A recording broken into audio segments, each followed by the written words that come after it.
Assalomu alaykum, hurmatli kimyogarlar. Sizlar bilan bugun men Sardor Ergashev.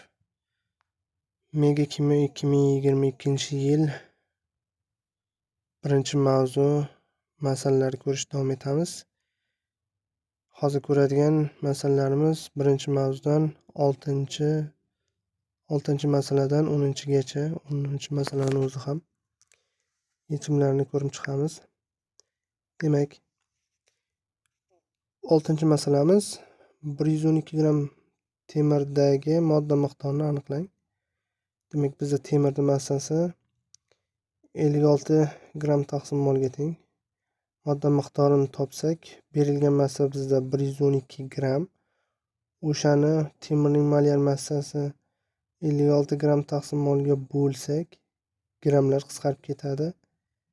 112 ni 56 ga bo'lsak 2 mol bo'ladi bizda modda miqdori. 7-chi masala ham xuddi shunaqa. 8 gram kisloroddagi modda miqdorini toping degan. Bilamiz, kislorod bizga molekulyar holatda uchraydi. Shuning uchun oy ko'rinishda oldim. 32 gram bo'ladi buni massasi. 16 dan 2 tasi 32 gram taqsim mol. Kislorodning molyar massasi. Modda miqdorini topsak, 8 gramni 32 gram taqsim molga bo'lsak, 8 32 ga 1/4 nisbatga qisqaradi. Bo'lsak, baribir 0.25 mol kelib chiqadi modda miqdori. Demak, D javob bo'ladi 7-chi savolimiz. 8-chi savolimiz 66 gram uglerod turoksididagi modda miqdorini aniqlang. Molda deb qo'yibdi. Demak, uglerod turoksidimiz bizda bu karbonat angidrid. Buni molyar massasi 44 gram taqsim molga teng.